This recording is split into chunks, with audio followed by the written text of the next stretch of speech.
Hello strangers, selamat datang di podcast Hide and Seek. Dan pada hari ini adalah episode ketiga kita ya mengenai kita akan membahas sebuah wabah yang tapi bukan wabah corona karena wabah corona ini juga udah banyak yang bahas lah. Jadi kita bahas yang lain aja. Dan hari ini saya nggak sendiri, saya ditemani oleh dua orang rekan saya, yang satu ada di depan saya, yang satunya lagi ada Jauh.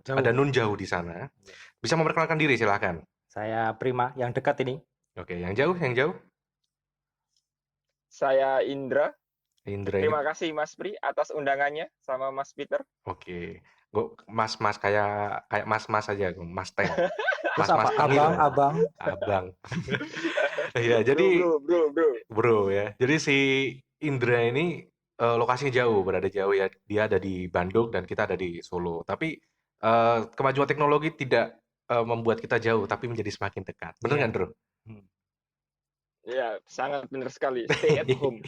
Stay at home. Ya, mengingat-ingat kembali Ya, tentang stay at home, kita juga tidak bosan-bosannya mengingatkan buat teman-teman pendengar kita untuk selalu jaga kondisi, mengingat pandemi ini belum berakhir, dan kita juga harus tetap jaga kebersihan, jaga kesehatan. Kalau ya bisa stay at home, ya tetap stay at home. Walaupun yang masih bisa jalan ataupun harus diwajibkan kerja untuk mencari nafkah, ya harus tetap hati-hati di jalan. Oke? Oke, kita langsung lanjut aja ke pembahasan. Yang pertama, kita akan membahas tentang Black Death. Apa sih Black Death itu? Black Death ini adalah sebuah wabah penyakit yang muncul sekitar 673 tahun yang lalu. Anjir, ini lama banget. Dan ini sebetulnya udah muncul beberapa kali sebelum benar-benar menjadi wabah di tahun 1347. Namun itu munculnya tidak langsung banyak, tapi dikit-dikit, terus kemudian berkembang menjadi besar banget. Mungkin ini serupa dengan waktu itu SARS, terus MERS, terus kemudian Corona. Jadi memang sempat muncul beberapa kali, namun belum menjadi sebuah pandemi yang besar seperti ini. Dan Black Death ini sendiri itu cukup mengerikan karena pada waktu itu sistem kedokteran belum maju, sanitasi masyarakat Eropa waktu itu juga belum bagus, dan pada saat itu wabah Black Death bisa menyebabkan sampai 30 hingga 60% warga Eropa terbunuh pada waktu itu. Dan Black Death ini sendiri, itu gejalanya cukup serem banget, teman-teman. Jadi, mulai dari muncul seperti tanda-tanda kehitaman, jadi seperti tubuhnya seseorang itu kayak hangus dibakar. Terus kemudian, orang atau pasien ini terasa demam, menggigil, pusing, lemas, nyeri otot, dan juga kejang. Dan ini berlangsungnya sangat cepat banget, dan hanya dalam waktu beberapa jam setelah orang tersebut terinfeksi oleh, wabah Black Death ini. Dari rekan-rekan saya nih, gimana pendapat kalian mengenai Black Death ini? Mulai dari gejala-gejalanya dulu deh. Kalian ngebayanginnya tuh gimana, ya kan? Terus sampai menewaskan sampai 30-60% warga Eropa waktu itu, menurut Mas Prim nih gimana nih? Ya, kalau saya sih dari gejala nih, gejala dulu. Saya kebayanginnya yang cacar air itu ya, tapi lebih parah. Jadi ada bercak-bercak hitam, terus panas, menggigil. Tapi ini sepertinya ada juga yang sampai kejang, kemudian mual, muntah, demam tinggi, terus sesak napas juga ada ya. Iya, sesak Gejala-gejala napas juga seperti itu ada. juga ada. Tapi ini juga sangat berbahaya karena cuman 4 hari bisa langsung meninggal. Jadi, eee, virus ini sangat mematikan di zaman itu. Karena memang kita tahu sih di zaman itu kedokteran mungkin belum semaju sekarang, Ya, segala sesuatunya masih, apa ya, pas-pasan atau apa ya, masih standarisasinya masih belum baik. Jadi ya penanganannya memang lama dan virusnya memang sangat berbahaya, Black Death.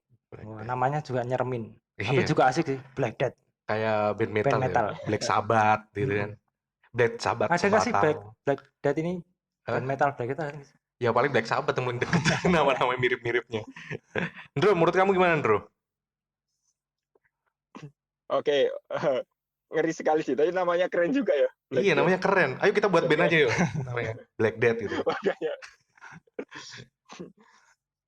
Kalau Gimana, menurutku Ndro? sih ini nyeremin banget sih, Bet. Gimana apa namanya bangsa Eropa ya, mayoritas waktu itu bisa sampai 60% apa namanya 60% populasinya menghilang. Cuman kita bisa membayangkan bagaimana kita di masa itu ketika kita kena penyakit itu ya. Maksudku di sana kan waktu itu masih apa namanya kondisi kedokteran yang masih sangat terbatas seperti yang dikatakan Mas Pri kan. Selain itu juga jangankan untuk mengenai kenyamanan juga kita masih sangat-sangat terbatas juga waktu itu kan banyak, apa namanya, pakaian yang kita seadanya dan sebagainya. Sangat benar yang diomongkan Peter bahwasanya, apa namanya, prasarana kita juga masih sangat-sangat jauh untuk siap untuk menghadapi wabah semacam itu sih, kalau menurut saya. Iya, aku cuma ngebayangin gini sih, ini kan sebetulnya juga dulu pernah mewabah di Jawa kan. Aku lupa tahun pasnya tahun berapa, nanti teman-teman mungkin bisa cari Google ya. Hmm. Jadi, tapi, kebayang nggak sih kalau misalnya di tahun yang sama gitu, ini mewabah di Indonesia, sedangkan waktu itu ya kita tahu sendiri kan, Indonesia sendiri aja masih dijajah waktu itu. Mungkin mungkin tahun-tahun ini juga waktu-waktunya Indonesia waktu itu dijajah, mulai-mulai dijajah Iya lah, sih mungkin atau zaman-zaman kerajaan saya tadi gitu juga kan. mikir sih 1347 itu bangsa kita sedang apa ya? Maksudnya mengalami zaman apa itu tahun Iya, 1347? zamannya K-pop kah? Atau zaman-zaman apa? Zaman main spinner mungkin? Enggak ya. Jadi aku cuma ngebayang kalau misalnya sampai ini benar-benar terjadi di Indonesia atau di Nusantara ya, waktu itu namanya mungkin belum Iya, Indonesia. mungkin langsung Nusantara. Iya, itu seberapa parahnya. Sedangkan kita tahu sendiri Eropa itu kan memang jauh lebih maju gitu Iya. kan. Jadi memang sistem sanitasi ini menjadi sesuatu yang penting dan juga sangat urgensi waktu itu. Atau justru pemikirannya dibalik. Gimana? Yang lebih maju kok bisa kena? Yang parah gitu maksudnya. Oh, ya memang ada sih beberapa teori konspirasi yang membahas Menarik. membahas membahas tentang hal-hal tersebut. Hmm. Ini juga memang jadi sesuatu yang lucu ya, karena sebetulnya banyak yang bilang kan gini nih, kenapa kok Indonesia tuh ada istilah PHBS, Hmm. yang pokoknya ya kita harus cuci Oh tangan, iya, harus bersih gitu kan. ya, Nah, karena apa? Karena dibilang kalau misalnya dengan kita bersih, ya kan, kita tuh akan terhindar dari bakteri ataupun penyakit. oke. Namun beberapa wabah yang terjadi yang cukup besar ya, Ya. itu malah biasanya menyerang peradaban-peradaban yang lebih maju. Oh gitu. Justru yang mereka lebih persiapannya lebih matang atau mungkin Iya, fasilitasnya lebih baik. lebih baik. Nah, benar. Nah, sebelum kita lanjut ke teori-teori konspirasi tersebut Oke, ya, oke. ini saya ceritakan dulu nih buat teman-teman nih. Jadi Hmm. awal masuknya PES. Jadi ada beberapa versi nih yang masuk nih. Dari yang Ya. berhasil kita himpun tuh ada beberapa versi yang menyebutkan bahwasannya eh, di Eropa ini tersebar tuh lewat jalur perdagangan jalur sutra waktu itu. Nah, ini jadi masuk lewat Tiongkok. Nah, jadi ada teori yang bilang bahwasannya Black Death ini tuh awal masuknya tuh dari perdagangan jalur sutra. Jadi dibawa oleh pedagang-pedagang dari Cina waktu itu, naik kapal segala macam. Iya, Mereka tuh bawa tikus karena pes ini kan dasarnya adalah dari kutu tikus. kutu tikus Nah, ya. kutu tikus yang dibawa oleh pedagang-pedagang dari China ini, kemudian kutu-kutu ini di kapal dan di apa nih di Di perjalanan itu perjalanan. udah nggak punya inang istilahnya, udah nggak punya inang sehingga mereka bermutasi untuk berinang di tubuh Iya, manusia. untuk mencari tempat hidup gitu Iya, ya. mencari tempat tidur dan ternyata lebih nyaman di tubuh manusia mungkin. Sehingga jadinya ya seperti ini, tiba-tiba jadi mewabah ketika perdagangan itu terjadi ya. Tapi juga ada juga beberapa orang yang apa namanya yang istilahnya Menyangkal gitu. menyangkal ya, menyangkal tentang teori bahwasannya ini tuh masuk dari China, melainkan ini berasal dari Rusia waktu itu Oh, katanya. dari Jadi Rusia. ada kapal-kapal yang dari sana atau perdagangan dari sana itu datang ke beberapa negara di Eropa lainnya, ya kemudian berkembang seperti itu. Ya memang penelitian sampai dengan saat ini masih sebetulnya masih agak apa ya membingungkan sih Iya, virus ini karena mungkin waktu itu juga sulit banget ditelusur, nggak kayak zaman di sekarang tracking kan. yang susah ya. Iya, di-track-nya susah. Patient Zero-nya aja kita nggak tahu siapa nih, Oh iya. ya Iya sih kan? nggak disebutkan siapa-siapa Nggak memang. ada yang tahu kan patient Zero-nya ini siapa, ya kan? Dari Ah, mana orangnya. dari mana orangnya, bener banget. Nah, keberadaan wabah Black Death ini sendiri itu menimbulkan banyak kontroversi waktu itu. Ada yang bilang itu dari Cina, ada yang bilang dari Rusia, ada yang bilang dari kapal-kapal perdagangan entah dari mana. Terus ada juga yang meyakini bahwasanya Black Death ini tuh berasal atau diciptakan oleh seseorang untuk mempercepat masa Renaissance. Renaissance. Nih gimana nih menurut menurut rekan-rekan saya yang tercinta? Mulai dari Indra dulu deh. Gimana Indra? Wih. Gimana kalau Mas Pri dulu? Oh, Saya dulu. oke, Mas Remo dulu deh. Oke, silakan. Sebenarnya menarik ya, kalau misalkan dilihat dari 60% ini, kita nggak tahu sih 60% ini latar belakangnya yang meninggal itu gimana, dalam artian status sosialnya, status pendidikannya, atau apalah. Karena kalau zaman Renaissance, ini yang saya baca sih, maksudnya zaman pencerahan itu kan Eropa dipenuhi sama orang-orang pintar tuh. Iya. bisa dibilang gitu kan. Mhm. Jadi Ya. isinya orang-orang pintar yang punya pemikiran maju, punya pemikiran untuk ya pokoknya merubah hal-hal yang sudah biasa yang kurang kurang efektif, terus dia merubah dengan pemikiran-pemikiran yang baru. Lah, apakah itu kalau tadi ada teori konspirasinya, apakah itu mungkin 60% itu adalah orang-orang yang tidak efektif? Kalau bisa ini ya, kalau bisa menyasar ke orang-orang yang tidak efektif ya. Maksudnya Mmm. golongan-golongan yang Ji kurang iya. punya potensi bagus di Jadi masa lebih ke depannya. seleksi alam ya? Iya, Gitu ya? mungkin gitu. Tapi seleksi alam yang disengaja mungkin. Nggak juga nggak Iya. tahu. Karena memang, ada juga sih teori yang bilang bahwasanya itu dengan orang yang bisa sembuh atau orang yang, istilahnya bisa selamat atas wabah ini, Mhm, itu kemudian bermutasi. iya, Ya bermutasi menjadi lebih kebal, bisa jadi seperti itu. terus juga Eee, memang apa ya, ya kalau jadinya orang-orang yang istilahnya sorry ya, useless. iya, heeh, Ya, yang useless istilahnya mungkin tidak dalam usia yang produktif iya. ya Atau kan. atau lebih gampangnya gini sih, yang punya gizi lebih bagus, itu bisa bertahan dan bisa menjadi, orang yang lebih lebih potensi berguna lah, maksudnya gitu. Jadi yang mungkin yang tidak bertahan hidup mungkin karena memang gizinya nggak bagus gitu. Jadi kalau seleksi alam yang biasa gitu maksudnya, yang tidak diarahkan ke ke ke ke teori tertentu, maksudnya yang Iya. seleksi alam biasa. Ya tapi kembali lagi sih ini, kita Ini cuman iya ya sih, kita cuman Anabel lah istilahnya, mhm, analisis gembelnya kita kan, kita menerka bahwasanya itu ya mungkin bisa mungkin terjadi bisa ya terjadi. karena, orang pinter di dunia itu ya macam-macam kan. Bisa Iya juga mungkin ada ahli virus yang udah melampaui masanya pada saat itu kan juga ada kemungkinan seperti itu. Tapi itu kita kembalikan lagi, teman-teman bisa juga untuk, berteori atau anggapan yang berbeda dari kita. Karena kita kan istilahnya ya itu tadi, beranabel ria ya. iya, ini cuman otak-atik gatuk ya. Iya, otak gathuk bener. Cocoklogi. Oke, Ndro, piye Ndro, Kalau menurut pendapatmu saya Ndro? gini, Bet. Heeh. Kalau menurut saya apa namanya? Masa pencerahan ya, masa pencerahan. Iya, Menurut Renaissance. saya sangat wajar sih, dimana kalau misalnya 60% penduduk kita menghilang, kemudian kita habis kena wabah besar. Jadi kalau sebagai manusia kita punya sifat adaptasi kan, Oh iya, mhm, bertahan hidup, bertahan hidup. berkembang, itu kan sifat dasar manusia. Bertahan hidup dan berkembang, itu Yap, sifat dasar manusia. Dan kalau nggak salah, apa namanya, kita bahasa Indonesia kan abad pencerahan ya, pencerahan ini Pencerahan. terjadi iya. ketika ya itu kan dimulai dari Italia ya kalau nggak salah ya. Iya, Wabah benar ini Iya benar. iya. juga berporos di wabah ini juga berporos di Italia. Jadi seperti kalau dikaitkan dengan masa sekarang, seperti kita ngelihat Cina sekarang, dia kena corona duluan, sekarang dia sehat duluan. Itu sangat-sangat wajar menurutku. Jadi di mana apa namanya titik balik kita terjadi saat kita habis terjatuh sangat-sangat wajar. Dan yang menarik menurut saya adalah di mana wabah ini terjadi itu akhirnya bisa merubah sistem masyarakat yang ada saat itu.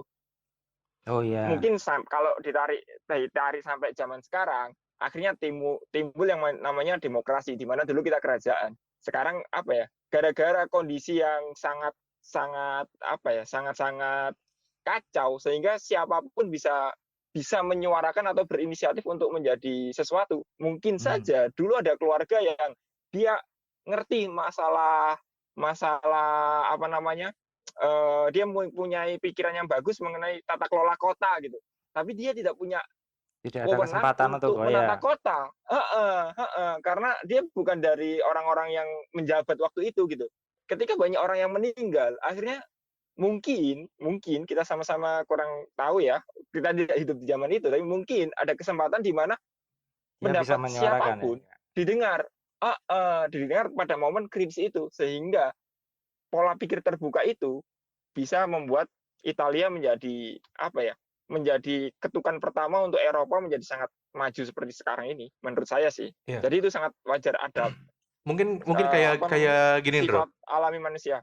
Mungkin kayak gini nih, dengan adanya wabah atau mungkin ancaman ya, ancaman terhadap umat manusia untuk bisa untuk beradaptasi ya, itu membentuk sebuah new normal, yang seperti yang kita tahu saat ini Oh gitu ya. iya. Kita kan Hmm, sekarang kan juga menjalani banyak new normal kan. seperti nih, kita nggak boleh berjabat tangan, gitu kan. Iya Terus kita harus kemana-mana harus bawa hand iya, sanitizer, kalau berdiri semuanya. harus berjarak. Iya, harus berjarak. Dan, untuk menangani penyakit ini sendiri, ya untuk, menangani Black Death ini kita kembali ke Black Death ya. Jadi, untuk menangani Black Death ini sendiri ternyata dulu tuh sempat dilakukan hal-hal yang sama seperti kita lakukan sekarang, dan menarik banget Iya sebetulnya. iya. Jadi seperti, Mhm. karantina. Oh iya, Karantina tuh karantina. juga asalnya awalnya dari sini nih. Jadi, beberapa kapal yang masuk kemudian dikarantina nggak boleh apa namanya, bersandar, sama sama persis Tapi kayak sekarang. dulu anu ya, kepalanya belum ditembak sama itu termometer itu ya? Oh iya, nggak ada dulu. Nggak ada. Nih, tak ceritain dulu. Setahuku ya, suhu tubuh manusia tuh koreksi ya kalau aku salah ya, antara pokoknya 36 lah paling Iya, normalnya. heeh. 37 tuh anget lah, tiga puluh Mhm. delapan ya mungkin udah Demam demam, demam. 37, 38 tuh demam. Tahu nggak kemarin aku tuh jalan-jalan ke ada satu hotel kan, aku masuk nih, terus ditembak di kepalanya, cetes gitu. Bunyinya nggak cetes juga, cuma tit gitu bunyinya. Terus, tahu nggak suhunya keluar berapa, tahu nggak? Berapa? "Wah, Masnya normal nih," dia bilang gitu. "Suhunya 33." Anjir, gua udah mati dong berarti. Iya, itu juga sempat nongol di Twitter Soalnya kan, kalau soalnya gini nih, ini nih banyak banyak banget orang yang salah kaprah.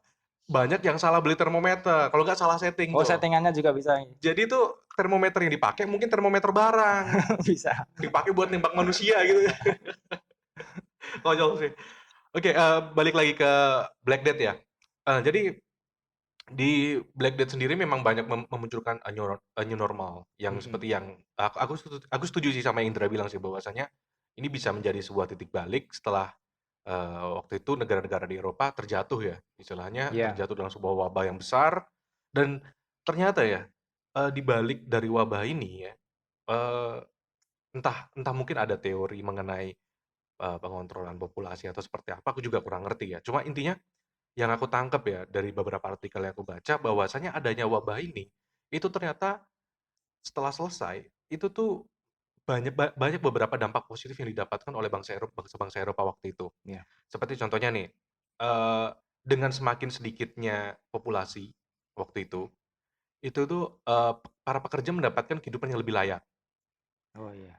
orang-orang lebih sejahtera, ya logikanya orang-orang semakin sedikit, waktu itu orang-orang menjadi semakin lebih, apa ya istilahnya, ya orang-orang terpilih lah mungkin ya Iya. waktu itu yang bisa bertahan, kemudian mereka menjadi lebih produktif, orang yang makan juga semakin sedikit, harga-harga juga menjadi lebih stabil dan segala macam, tidak ada yang istilahnya, eee, Terbuang sia-sia itu terbuang ya? sia-sia karena Mhm. karena kan memikirkan banyak orang ini memang sangatlah ribet banget waktu Iya iya. itu dan dengan adanya wabah ini waktu itu bener-bener kayak apa ya, eee A New World Order mungkin ya pada saat itu.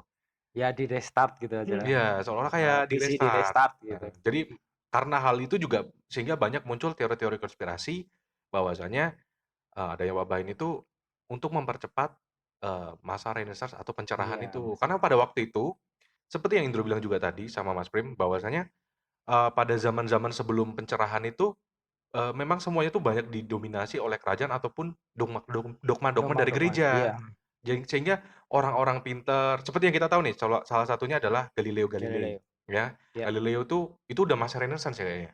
Iya, atau belum sih? Awal-awal sih. Awal-awal ya? Jadi, ya kayak kayak kayak kita semua tahu ya, Galileo itu kan pinter banget ya.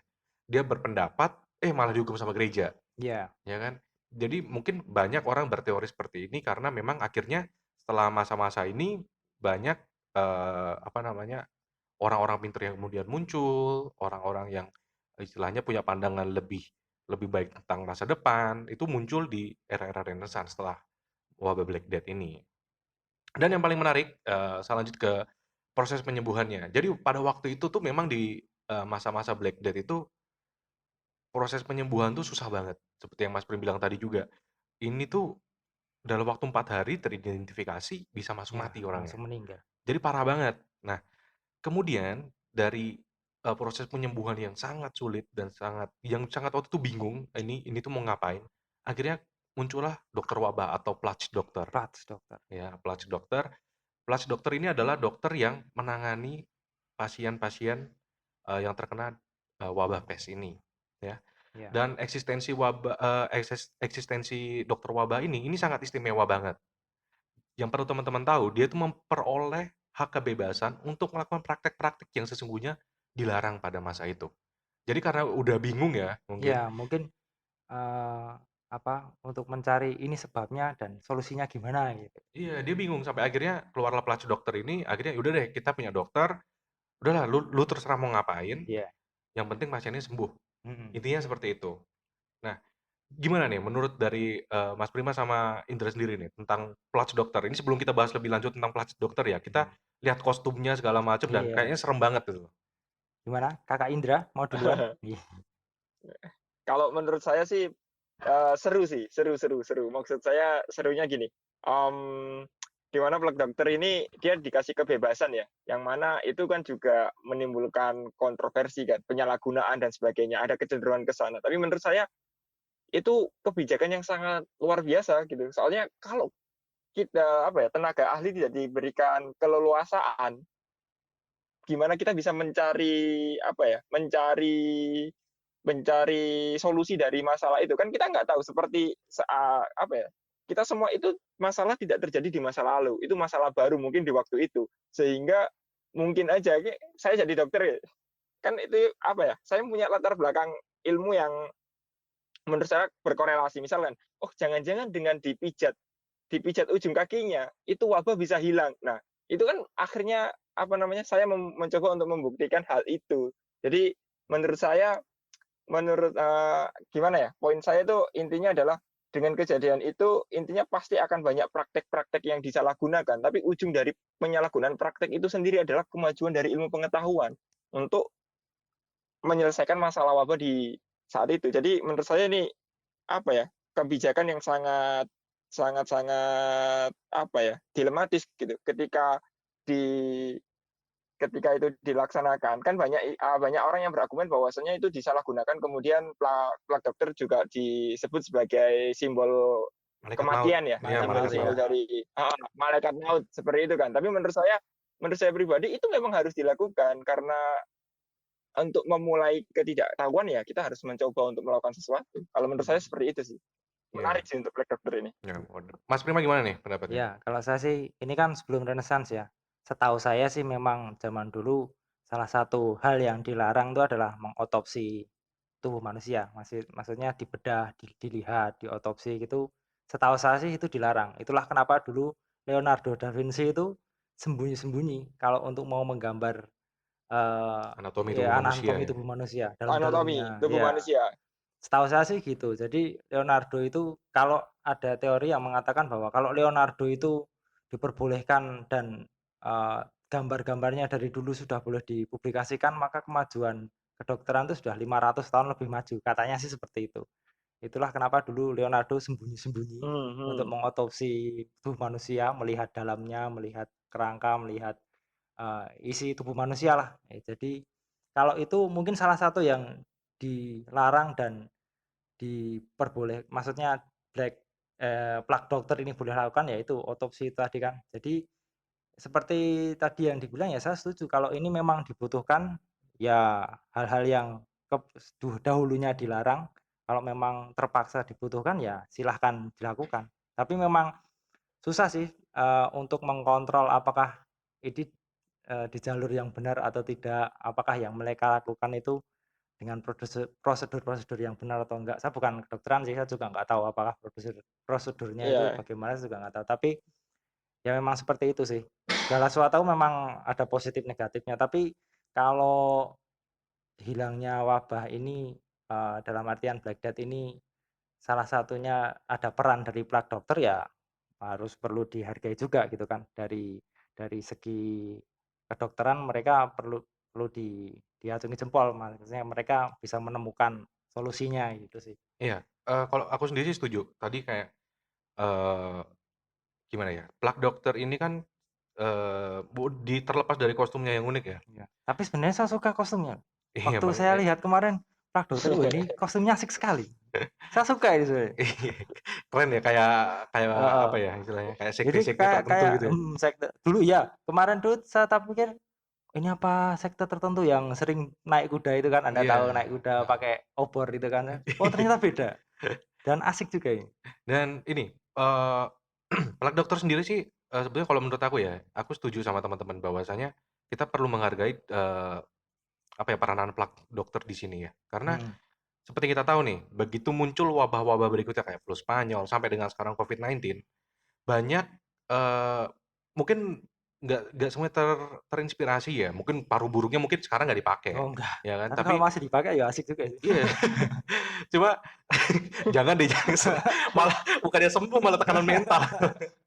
Jadi malah serem. Tapi kalau aku gini, mungkin ini menjadi sebuah inspirasi juga bahwasanya untuk menangani wabah, ya kan, Iya, perlu garda lah. terdepan